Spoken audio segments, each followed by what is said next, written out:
क्या एक की गलती को जिहाद जैसे मुकद्दस चीज को बदनाम करने की ये साजिश नहीं है? मैं तो केस नहीं, एक दो केस होते तो आज ये कानून ही नहीं बनता जो बना है। ये ऑर्गेनाइज्ड क्राइम है, संगठित अपराध हो रहा है। चिकन मटन में सबसे ज्यादा 80% खाने वाले आप ही के समुदाय के लोग हैं। मुर्गा नहीं खाते, बकरा नहीं खाते। अरे भाई साहब, मछली मुर्गा सब खाते हैं, तो पेशाब पिएंगे? बोले आप मुर्गा खाते हो तो हमारा पेशाब भी पियो। गजब बात है। अब ये कहा जा रहा है कि आप मुर्गा खा सकते हो तो हमारा पेशाब भी पियो। मुस्लिम धर्म में अगर किसी ने भी कोई त्रुटि की तो इसका मतलब कि पूरा मुस्लिम धर्म दोषी नहीं है। बकरा खा सकते तो दूसरा वाला क्यों नहीं खा सकते? ये तो सुना था कि जूस में पानी मिला दिया, ये जूस में पेशाब मिला दिया, ये नई तहजीब है। नमस्कार दोस्तों, जनता दरबार की एक और धमाकेदार वीडियो में आपका स्वागत है। दोस्तों, आज की डिबेट होने वाली है न्यूज एंकर अमिताभ अग्निहोत्री और सपा के प्रवक्ता मनीष सिंह, अध्यक्ष उलेमा मौलाना नजीमुद्दीन के बीच में। दोस्तों, आज की ये वीडियो पेशाब और थूक मिलावट पर हो रही थी, जिसमें मौलाना नजीमुद्दीन और सपा के प्रवक्ता का कहना था कि अगर एक व्यक्ति गलती करे तो आप लोग सारे लोगों को गलत नहीं बता सकते। फिर दोस्तों क्या ही था, अमिताभ अग्निहोत्री के सामने बड़ों बड़ों की नहीं चलती, फिर ये दोनों क्या चीज थी। खैर दोस्तों, डिबेट काफी मजेदार होने वाला है। आपसे अनुरोध है कि वीडियो को अंत तक जरूर देखिएगा। अगर आप लोगों ने अभी तक चैनल को सब्सक्राइब नहीं किया तो चैनल को सब्सक्राइब जरूर से कर लीजिएगा। चलिए मेन वीडियो को स्टार्ट करते हैं। चलिए शुरू करते हैं। लेकिन तराजू के उसमें पात्र में पेशाब भर के रख दी, उसी में सब्जी तौल दे, ये कौन सी मानसिकता है? और नाम लिखने को कहा तो कहा गंगा और जमुना में खाई पैदा हो जाएगी। गंगा जमुना एक साथ तभी रहेंगी जब दुकान पर नाम लिखने का आदेश वापस लिया जाए, और भाई भी नाराज हो जाएगा और चारा भी नाराज हो जाएगा। चलो जी, वापस हो गया। लेकिन ये थूक जिहाद, पेशाब जिहाद तो रुका नहीं। मैं मौलाना साहब के पास आऊंगा। मौलाना साहब, ये ज़हनियत कौन सी है, ये मानसिकता कौन सी है? मुझे नहीं लगता इससे गलीज कोई काम हो सकता है। अपना पेशाब बोतल में भरे हैं, जग में भरे हैं और छिड़क रहे हैं, अपना थूक रोटी पे डाल रहे हैं। क्या चाहते क्या है भाई? अब ये तो भी पता लगे चाहते क्या है। क्या इसी से जन्नत मिलेगी, दूसरे को थूक वाला खाना खिला के? मौलाना साहब, देखिए सर, 2 4 5 लोगों की गलती को किसी समुदाय विशेष से जोड़ना या धर्म से जोड़ करके देखना, मैं कहता हूं मानसिक दिवालियापन है। मैं पलट करके आपसे अगर पूछूं कि तिरुपति के लड्डू के अंदर जो कुछ हुआ, कौन से धर्म के लोग थे? तो किसी धर्म को टारगेट करके आप जैसे एक अजीम सहाफी या आप जैसे बड़ा पत्रकार थूक जिहाद, पेशाब जिहाद, क्या एक की गलती को जिहाद जैसे मुकद्दस चीज को बदनाम करने की एक साजिश नहीं है? मैं पलट करके आपसे पूछना चाह रहा हूँ कि जितने होटल हैं, चाहे 5 स्टार होटल है या 3 स्टार होटल है, ढाबा है, लखनऊ के कई होटलों में मैं बैठा हूँ, चाय के अंदर मक्खी गिरते हुए मैंने देखा है। अगर आपको नाम लेकर के मैं बताऊं तो फिर बात बड़ी भारी पड़ जाएगी। मैं कहता हूं कि सफाई का ख्याल करें और किचन के अंदर लगाएं सीसीटीवी कैमरा और किचन में लगा करके देखें कि क्या क्या तमाशा हो रहा। हमारी बहन से अदब और हाथ जोड़ के कह रहा हूं, चिकन मटन में सबसे ज्यादा 80% खाने वाले आप ही के समुदाय के लोग हैं। आप मेरी बात आदित्यनाथ योगी जी से कहिए, चिकन और मटन की दुकान पर ये आधार कार्ड को अनिवार्य कर दें तो आपकी सच्चाई भी खुल जाएगी, आपकी कलई भी खुल जाएगी। मौलाना साहब, मुसलमान आप ही के लोग। भाई कुछ ज्यादा नहीं हो गया कि देश में मांस का कारखाना है, इसलिए हम अपनी पेशाब आपकी रोटी में डालेंगे। अरे ये कैसे तर्क हो गया भाई? कैसे डालेंगे? बोले आप मुर्गा खाते हो तो हमारा पेशाब भी पियो। गजब बात है ना जी ना, माफ करिए, ऐसी गंगा जमुना नहीं चाहिए हमको, ना भाईचारा चाहिए, दूर से प्रणाम। बोले वो फलाने का होटल है, वहां फलाना मांस मिलता है। अच्छा जी, तो बोले हमारी थूक वाली चाय नहीं पी सकते हो? गजब बात है। कैसा तर्क आ रहा है, और कैसे तर्क पर हम क्या बहस करें? जो मांस खाता है वो पेशाब भी पिएगा, ये तर्क देने की कोशिश हो रही है कि मांस खा सकते हो, पेशाब नहीं पी सकते हो। फिर एक इशारा यतीमान ने किया, वो कहना नहीं चाहता। तो जब इसका मांस खा सकते हो तो उसका भी खा सकते हो क्या? क्या बात है सर, क्या बात है। नहीं ना, क्यों? जानवर तो जानवर है।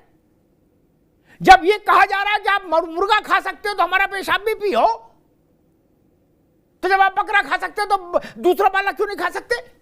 ये सवाल को उठा देगा तो फिर विचित्रता पैदा हो जाएगी। आप कह रहे हो योगी बवाली है, मतलब थूक और पेशाब जारी रहने दें खाने में तो योगी अच्छे हैं, रोक लगा दे तो बवाली है।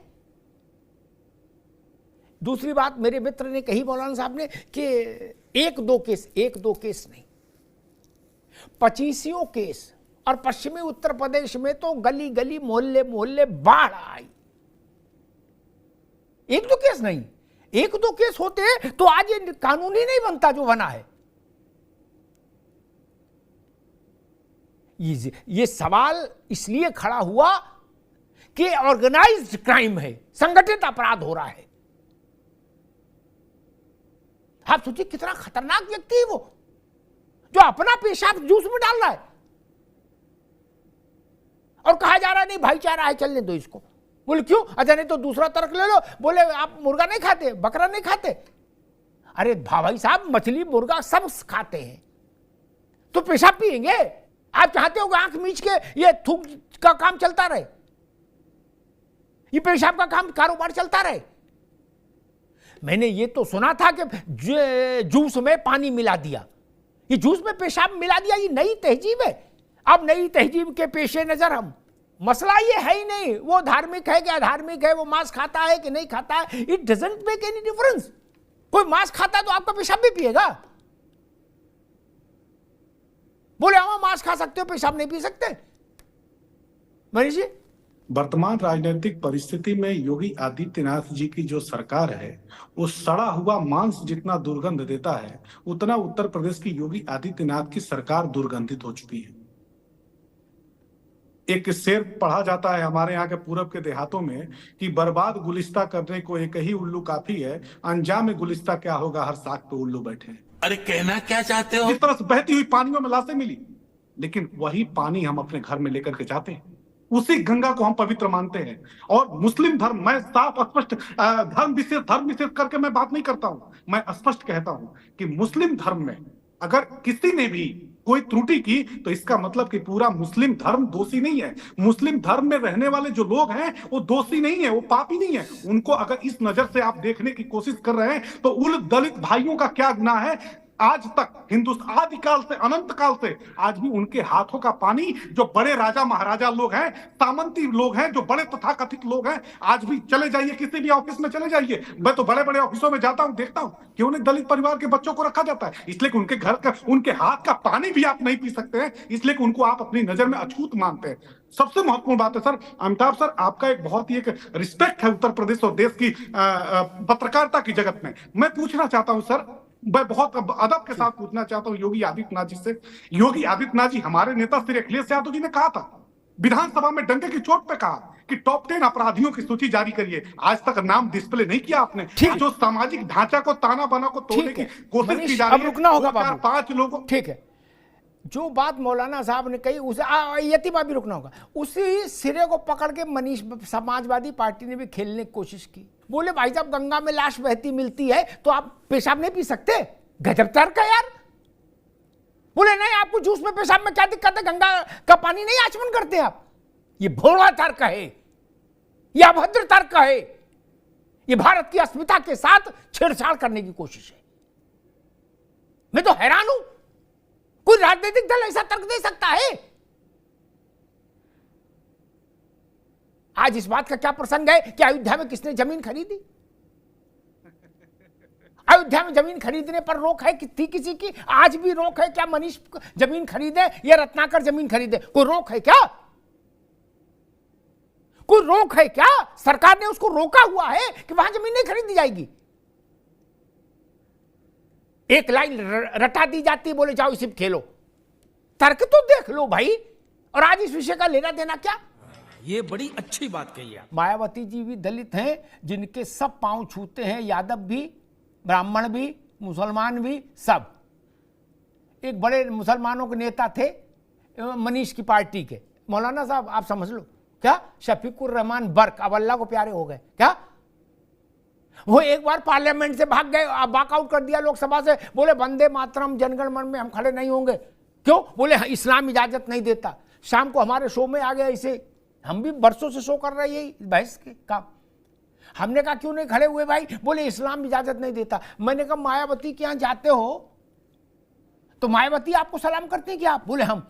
मेरे आधा झुकते हो ना, कबर पूरी झुका लेते हो ना, बहन जी क्या उसकी इस्लाम इजाजत देता है?